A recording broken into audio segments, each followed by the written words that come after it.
जय हिंद दोस्तों। एग्ज़ाम की पॉइंट में एक बार फिर से आप सभी का स्वागत है। दोस्तों, उत्तराखंड जीके की जो ये हमारी रिवीजन क्लास की सीरीज चल रही है, ये आज से शुरू हो रही है। यहाँ पे न्यू टाइप के क्वेश्चनों को, जितने भी 2025-26 के जो ये न्यू टाइप क्वेश्चन है, उसके बेस पे वीडियो तैयार किए गए हैं। और इसमें साथ ही जो नई बुकें आई हैं, चाहे वो परीक्षा वाणी की हो या BS नेगी की जो सिंगल लाइन नई पब्लिश हुई है, उसमें जो नया मैटर है, नए क्वेश्चन है, उन सभी को हर एक चैप्टर में सम्मिलित किया जाएगा।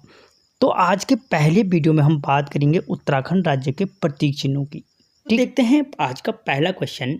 9 नवंबर 2000 को उत्तराखंड का गठन डॉट डॉट हिमालय राज्य के रूप में किया गया। दोस्तों, पहली चीज़ की सिंपल सी बात है कि उत्तराखंड का गठन कब हुआ? 9 नवंबर 2000 को हुआ और डॉट डॉट हिमालय राज्य के रूप में किया गया, यानी कितनेवें हिमालय राज्य के रूप में किया गया था? तो ये 11वें हिमालय राज्य के रूप में उत्तराखंड का गठन किया गया था। कितने? 11वें हिमालय राज्य के रूप में किया गया था। जबकि भारतीय गणतंत्र का कौन सा राज्य था? तो 27वां राज्य था। अगला क्वेश्चन, उत्तराखंड राज्य चिन्ह के संबंध में सत्य नहीं है। दोस्तों, जो उत्तराखंड के राज्य चिन्ह हैं, इनके संबंध में कौन सा कथन सत्य नहीं है? इसका आकार समचतुर्भुजाकार है। सही बात है कि इसका आकार क्या है? समचतुर्भुजाकार है। 3 पर्वत चोटियां दिखाई गई हैं। इसमें क्या है दोस्तों? इस तरीके से 3 पर्वत चोटियां दिखाई गई हैं। बाईं पर्वत चोटी पर अशोक की लाट है। दोस्तों, ये गलत है, क्योंकि जो अशोक की लाट है बीच की पर्वत की चोटी पे है। ठीक है, और संस्कृत भाषा में सत्यमेव जयते लिखा गया है। क्वेश्चन, राज्य प्रतीक चिन्हों का निर्धारण कब किया गया था? दोस्तों, प्रतीक चिन्हों का निर्धारण था 2001 में किया गया था। कब किया गया? 2001 में इस राज्य प्रतीक चिन्हों का निर्धारण किया गया था। अगला क्वेश्चन, राज्य चिन्ह में किस नदी को नहीं दर्शाया गया है? दोस्तों, जो राज्य प्रतीक चिन्ह है वहाँ पे 4 गंगा की लहरों को दर्शाया गया है। ऐसे किस नदी को नहीं दर्शाया गया है? तो इनमें कौन कौन से दर्शाई गई हैं? गंगा दर्शाई गई है, यमुना दर्शाई गई है, काली दर्शाई गई है और रामगंगा दर्शाई गई। जबकि सरयू नदी को नहीं दर्शाया गया, जो कहाँ से निकलती है? सरमूल झुंडी से निकलती है। अगला क्वेश्चन, राज्य चिन्ह में उत्तराखंड का नाम किस रंग से लिखा गया है? दोस्तों, जो उत्तराखंड राज्य चिन्ह है उसका जो नाम लिखा गया है, किस रंग से लिखा गया है? तो लिखने में नीले रंग का प्रयोग किया गया है। ऑप्शन डी, नीले रंग का प्रयोग किया गया है। अगला क्वेश्चन, देश के राष्ट्रीय प्रतीक चिन्ह का निर्धारण कब किया गया? दोस्तों, मैंने अभी कहा कि उत्तराखंड राज्य प्रतीक चिन्हों का निर्धारण 2001 में किया गया, जबकि हमारे जो राष्ट्रीय प्रतीक चिन्ह हैं उनका निर्धारण 1950 में किया गया था, 26 जनवरी 1950 को। इसकी जो पट्टी है राज्य प्रतीक चिन्ह की, उसमें 4 पशु देखने को मिलता है, अगर कभी पूछा जाए, हाथी, घोड़ा, सांड और शेर। अगला क्वेश्चन, उत्तराखंड प्रतीक चिन्ह। दोस्तों, जो उत्तराखंड प्रतीक चिन्ह नामक पुस्तक के लेखक, उत्तराखंड राज्य प्रतीक चिन्ह पुस्तक है, उसके लेखक जगमोहन सिंह रौतेला हैं। ऑप्शन बी कौन है? जगमोहन सिंह रौतेला उसके लेखक हैं। अगला क्वेश्चन, उत्तराखंड राज्य गीत किस वर्ष अपनाया गया? दोस्तों, जो उत्तराखंड राज्य गीत है, उत्तराखंड राज्य गीत कौन सा है? उत्तराखंड देवभूमि मातृभूमि तुझे सत सत नमन। तो इसको अपनाया कब गया है? तो 2016 में अपनाया गया और इसका 6 पकड़ लो, यानी 6 फरवरी, वैलेंटाइन डे वाला महीना, तो 6 फरवरी 2016 को संगीत बजाता है, यानी उत्तराखंड का राज्य गीत को अपनाया गया था। अगला क्वेश्चन, राज्य गीत गाने में समय लगता है। दोस्तों, जो उत्तराखंड राज्य गीत है उसको गाने में कितना समय लगता है? तो 9 मिनट का समय लगता है। अगला क्वेश्चन, राज्य गीत चयन समिति के अध्यक्ष थे। दोस्तों, जो उत्तराखंड राज्य गीत है जिसे 6 फरवरी 2016 को गाया गया था, 9 मिनट का समय लगता है, इसको चयन समिति के अध्यक्ष कौन थे? तो लक्ष्मण सिंह बटोई थे। ठीक है, और इसको लिखा किसने था? तो हेमंत बिष्ट ने इसको लिखा था। अगला क्वेश्चन, राष्ट्रीय गीत वंदे मातरम के रचयिता हैं। दोस्तों, जो राष्ट्रीय गीत है वंदे मातरम, हमारा राष्ट्रीय गीत कौन सा है? वंदे मातरम है, और इसके रचयिता कौन हैं? तो बंकिम चंद्र चटर्जी हैं। ऑप्शन ए, हमारे राष्ट्रीय गीत कौन सा है? वंदे मातरम है, और इसके रचयिता कौन है? बंकिम चंद्र चटर्जी हैं। अगला क्वेश्चन, राष्ट्रीय गीत वंदे मातरम को पहली बार कांग्रेस के किस अधिवेशन में गाया गया था? दोस्तों, जो बंकिम चंद्र चटर्जी द्वारा लिखित या रचित हमारा जो राष्ट्रीय गीत है वंदे मातरम, उसको कांग्रेस के किस अधिवेशन में पहली बार गाया गया था? तो कोलकाता अधिवेशन में गाया गया था। और कब गाया गया था? तो 1896 के कलकत्ता अधिवेशन में गाया गया था। ठीक है, जबकि इसका जो प्रकाशन हुआ था वो 1882 में किया जा चुका था, आनंद मठ में। ठीक है, अगला क्वेश्चन, राष्ट्रीय गीत वंदे मातरम को किस भाषा में लिखा गया था? दोस्तों जो हमारा वंदे मातरम राष्ट्रगीत है बंकिम चंद्र चटर्जी द्वारा लिखित है, इसको मूल रूप से किस भाषा में लिखा गया था? तो संस्कृत भाषा में लिखा गया है। अगला क्वेश्चन, राष्ट्रीय गीत वंदे मातरम का अंग्रेजी अनुवाद किया था? दोस्तों जो राष्ट्रीय गीत वंदे मातरम है इसका अंग्रेजी अनुवाद, ठीक है, किसने किया था? तो अरविंदो घोष जी ने किया था इसका क्या कहते हैं अंग्रेजी अनुवाद। जबकि जो इसकी धुन थी, अगर पूछा जाए इसकी धुन किसने बनाई तो जदुनाथ भट्टाचार्य जी ने इसकी धुन बनाई थी। तो देखो सिंपल सी बात है, वंदे मातरम हमारा राष्ट्रीय गीत है, बंकिम चंद्र चटर्जी ने लिखा था, कोलकाता अधिवेशन में गाया था, इसकी अंग्रेजी अनुवाद अरविंद घोष ने किया और जदुनाथ भट्टाचार्य जी द्वारा इसकी धुन तैयार की गई। सिंपल सी एक लाइन में यहीं पर समझ लो और वीडियो को लाइक कर लो। उत्तराखंड राज्य वृक्ष का वानस्पतिक नाम है? दोस्तों जो हमारा राज्य वृक्ष है कौन सा है? बुरांस हमारा राज्य वृक्ष है और इसका जो वानस्पतिक नाम है वो रोडोडेंड्रोन अर्बोरियम है, ठीक है। और रोडोडेंड्रोन का कभी अर्थ पूछे तो इसका अर्थ होता है गुलाब का वृक्ष, ठीक है। अगला क्वेश्चन, उत्तराखंड राज्य वृक्ष कितनी ऊंचाई पर पाया जाता है? दोस्तों जो उत्तराखंड का राज्य वृक्ष है वो 1500 से 4000 मीटर की ऊंचाई पर पाया जाता है, जो मोस्टली खुद कितना होता है 20 से 25 फीट ऊंचा ज़्यादा से ज़्यादा होता है। अगला क्वेश्चन, बुरांस को संरक्षित वृक्ष कब घोषित किया गया? दोस्तों जो बुरांस है बुरांस को संरक्षित वृक्ष 1974 में घोषित किया गया। कब किया गया? ऑप्शन डी 1974 में घोषित किया गया। अगला क्वेश्चन, राज्य वृक्ष की भारत में कितनी जातियां पाई जाती हैं? दोस्तों जो राज्य वृक्ष है बुरांस रोडोडेंड्रोन अर्बोरियम है उसकी राज्य में भारत में कितनी जातियां पाई जाती हैं? तो 87 जातियां पाई जाती हैं, प्रजातियां बोलो।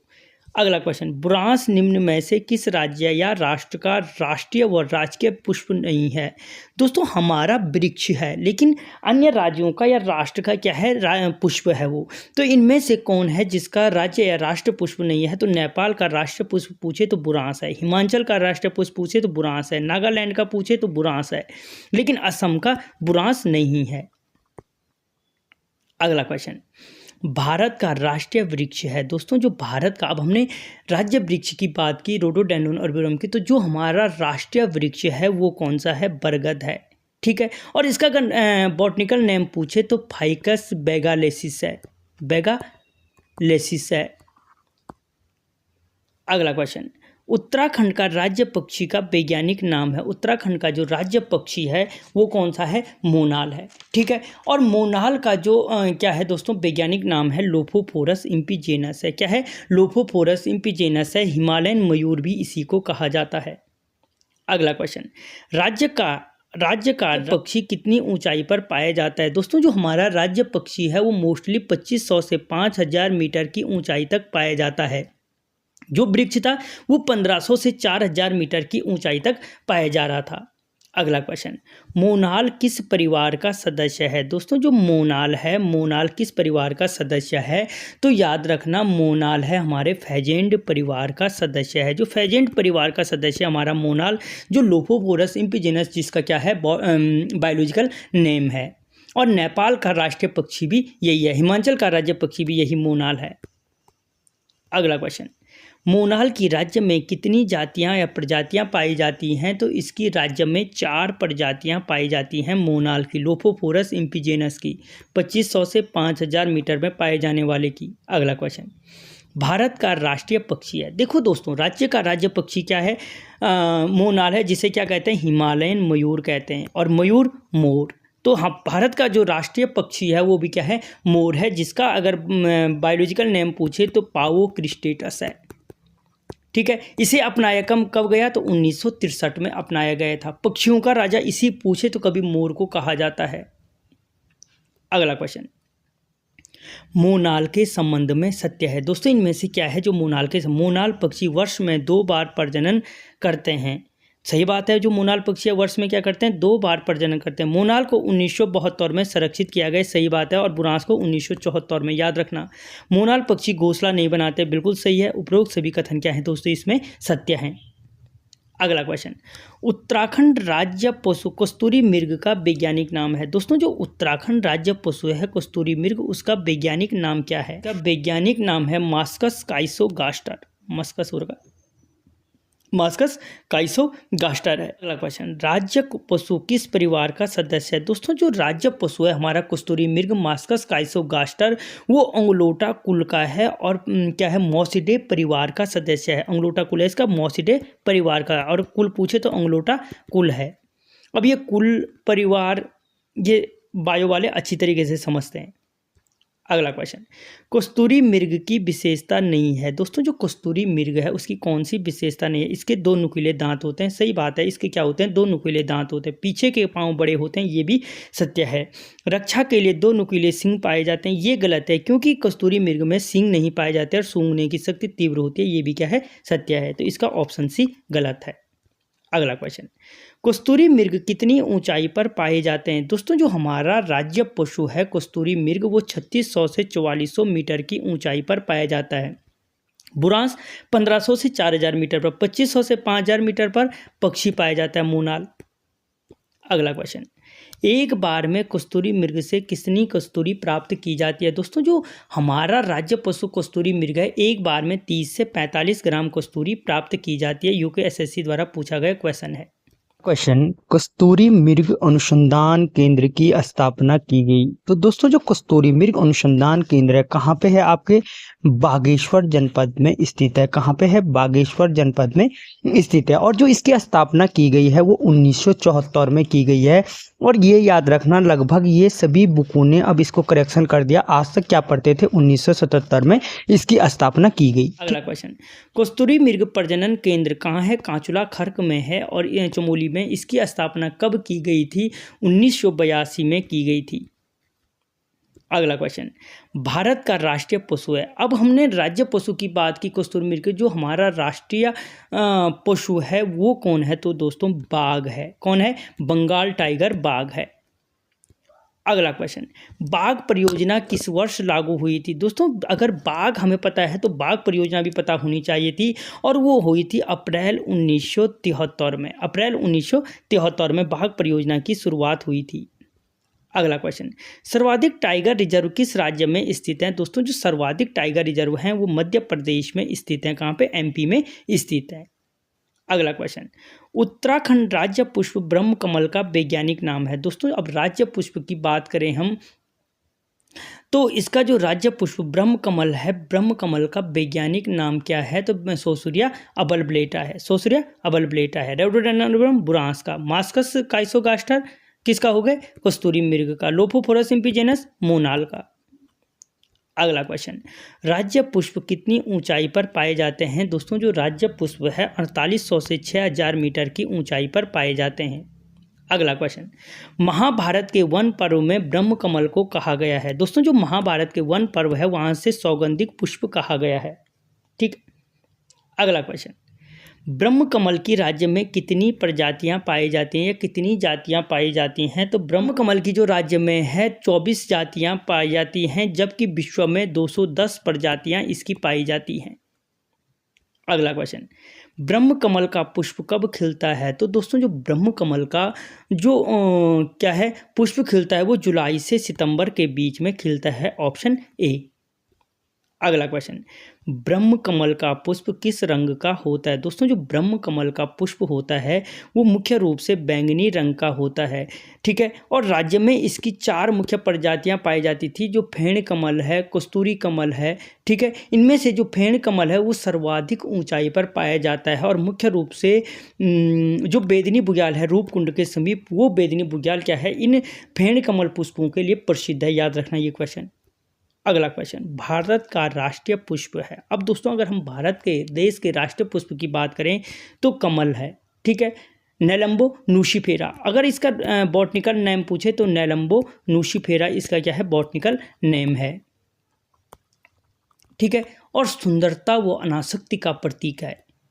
अगला क्वेश्चन, भारत का राष्ट्रीय विरासत पशु घोषित किया गया है। दोस्तों जो देश का राष्ट्रीय विरासत पशु है वो किसे घोषित किया गया था? तो विरासत पशु हाथी को घोषित किया गया। कब किया गया अगर पूछे तो 2010 में घोषित किया गया था। अगला क्वेश्चन, कॉमन पिकॉक को राज्य तितली कब घोषित किया गया? दोस्तों जो हमारी क्या है राज्य तितली है वो कौन है? कॉमन पिकॉक है, लोग मोर है। इसको कब घोषित किया गया? तो 2016 में घोषित किया गया जब राष्ट्रीय गीत हुआ था, लेकिन ये 7 नवंबर को, स्थापना दिवस से 2 दिन पहले 7 नवंबर 2016 को घोषित किया गया। अगला क्वेश्चन, राज्य तितली कॉमन पिकॉक का वैज्ञानिक नाम है। दोस्तों राज्य तितली जो कॉमन पिकॉक है इसका वैज्ञानिक नाम पेपिलियो बाइनर है, और कुछ टाइम पहले न्यूज़पेपर में आया था कि पेपिलियो बाइनर का नाम बदलकर वुल्ली बेडेड पिकॉक किया गया है। याद रखना ये भी वुल्ली बेडेड पिकॉक किया गया। ठीक है, अगला क्वेश्चन, देहरादून में बटरफ्लाई पार्क कब खोला गया? तो दोस्तों जो देहरादून में बटरफ्लाई पार्क खोला गया 2016 में खोला गया, और कहाँ पे है? तो लच्छीवाला में खोला गया है ये। अगला क्वेश्चन, भारत की सबसे बड़ी तितली गोल्डन बर्ड बिग कहाँ से प्राप्त हुई? दोस्तों जो भारत की सबसे बड़ी तितली कौन है? गोल्डन बर्ड बिग है, और ये कहाँ से प्राप्त हुई है? तो डीडी हार्ट से प्राप्त हुई है, और डीडी हार्ट को ही सौर क्षेत्र प्राचीन समय में कहा जाता था। चंद्रवंश पढ़ोगे वहाँ पे समझ जाओगे सौर के लिए क्या क्या हुआ है। अगला क्वेश्चन, फ्रेडरिक स्मेटा तितली संग्रहालय किस जनपद में स्थित है? दोस्तों जो फ्रेडरिक स्मेटा तितली संग्रहालय है वो नैनीताल जनपद में स्थित है। अगला क्वेश्चन, उत्तराखंड राज्य वाद्य यंत्र ढोल कब घोषित किया गया? दोस्तों जो उत्तराखंड राज्य वाद्य यंत्र है 2015 में घोषित किया गया, और अगर पूछे किस समिति के आधार पर खोजा गया तो भंडारी समिति के आधार पर क्या किया गया था? इसको चूज किया गया था। अगला क्वेश्चन, राज्य के एकमात्र ढोल सागर ज्ञाता है। दोस्तों राज्य के जो एकमात्र ढोल सागर ज्ञाता थे कौन है? उत्तम दास। अगला क्वेश्चन, लोक वाद्य संग्रहालय किस जनपद में स्थित है? दोस्तों जो लोक वाद्य संग्रहालय है वो चितई अल्मोड़ा में स्थित है। अगला क्वेश्चन, ढोल को राष्ट्रवाद वाद्य यंत्र किस वर्ष घोषित किया गया? दोस्तों जो ढोल को राजकीय वाद्य यंत्र घोषित किया गया अभी आया था वो 2015 में किया गया था, भंडारी समिति के आधार पर 2 बार आ गया। अगला क्वेश्चन, फुटबॉल को उत्तराखंड का राज्य खेल कब घोषित किया गया? दोस्तों जो फुटबॉल को उत्तराखंड, पहले चीज़ कि उत्तराखंड का राज्य खेल क्या है? फुटबॉल है, और इसको घोषित कब किया गया? 2011 में किया गया, और 2011 में किया गया। इसमें खिलाड़ी नीचे आ जाएगा। अगला क्वेश्चन, फुटबॉल टीम में खिलाड़ियों की संख्या होती है। दोस्तों मैंने कहा था कि कब घोषित किया गया राज्य खेल? 2011 में, और इसमें खिलाड़ी होते हैं कितने? 11। ये चीज़ याद रखना, 2011 में घोषित किया गया, 11 खिलाड़ी ही होते हैं। अगला क्वेश्चन, राज्य की द्वितीय भाषा के रूप में कब स्वीकार किया गया? किसको? संस्कृत। राज्य की जो द्वितीय भाषा है वो कौन है? संस्कृत है, और इसे कब स्वीकार किया गया? 2010 में घोषित किया गया कि उत्तराखंड की जो द्वितीय राजभाषा है वो क्या है? संस्कृत है। अगला क्वेश्चन, भारतीय राष्ट्रीय ध्वज का डिजाइन किसने तैयार किया था? दोस्तों जो भारतीय राष्ट्रीय ध्वज है हमारा, उसका जो डिजाइन था पिंगली वेंकैया जी ने तैयार किया था। और अगर कभी पूछे कि राष्ट्रीय ध्वज का हम वर्तमान में कौन सा संस्करण है, तो 6वां संस्करण हम यूज कर रहे हैं। इससे पहले इसमें 5 बदलाव हो चुके हैं। ठीक है, अगला क्वेश्चन, भारतीय राष्ट्रीय ध्वज में कितने रंगों का समावेश है? तो दोस्तों 4 रंगों का समावेश है, 3 पट्टी हो गए और एक बीच का हो गया। अगला क्वेश्चन, भारतीय राष्ट्रीय जलीय जीव घोषित किया गया। दोस्तों जो भारत का राष्ट्रीय जलीय जीव है घोषित किया गया था, किसे घोषित किया गया? तो डॉल्फिन को घोषित किया गया था। कब घोषित किया गया? 2009 को घोषित किया गया था। ठीक है, 2010 को तुम्हारी राज्य भाषा संस्कृत चूज की गई थी, और 2009 को डॉल्फिन को घोषित किया गया था। भारतीय राष्ट्रीय गान के रचयिता हैं। दोस्तों राष्ट्रीय गीत हमारा वंदे मातरम, और राष्ट्रीय गान है हमारा जन गण मन। इसको रचयिता कौन है? तो दोस्तों रविंद्रनाथ टैगोर जी हैं। ठीक है, गुरु रविंद्रनाथ टैगोर जी हैं। अपनाया कब गया इसे? 24 जनवरी 1950 को। अगला क्वेश्चन, भारतीय राष्ट्रीय गान की रचना किस भाषा में की गई थी? दोस्तों जो हमारा राष्ट्रीय गान है जन गण मन, उसकी जो मूल रचना की गई थी वो किस भाषा में? तो बांग्ला भाषा में लिखा गया था। ठीक है, किसके नाम से? तो भारत भाग्य विधातों के नाम से। ठीक है, अगला क्वेश्चन, भारतीय राष्ट्रीय गान को सर्वप्रथम कांग्रेस के किस अधिवेशन में गाया गया था? तो दोस्तों जो भारतीय राष्ट्रीय गान है दोनों को कोलकाता अधिवेशन में गाया गया था। कि राष्ट्रीय गीत को भी राष्ट्रीय गान को, समय अलग है क्योंकि जो राष्ट्रीय गान को पहली बार गाया गया था वो 1911 में गाया गया था। कब? 1911 में गाया गया था। ठीक है, अगला क्वेश्चन, भारतीय राष्ट्रीय पंचांग का प्रथम माह है। दोस्तों जो भारतीय राष्ट्रीय पंचांग है उसका जो प्रथम माह है वो कौन सा है? तो प्रथम माह इसका चैत है। ठीक है। जो भारतीय राष्ट्रीय पंचांग है किस पे आधारित है? शक संवत पर आधारित है। शक संवत का प्रचलन किसने किया था? कनिष्क ने किया था। और दोस्तों इसका जो प्रथम माह है चैत है और जो अंतिम माह है वो फागुन है। ठीक है। अगला क्वेश्चन, भारतीय राष्ट्रीय गान की वर्तमान धुन किसने तैयार की थी? दोस्तों जो भारतीय राष्ट्रीय गान की जो वर्तमान धुन है वो राम सिंह ठाकुर ने तैयार की थी। किसने की थी? राम सिंह ठाकुर जी ने तैयार की थी, जिसमें 52 सेकंड का समय लगता है, शॉर्ट में 20 सेकंड का समय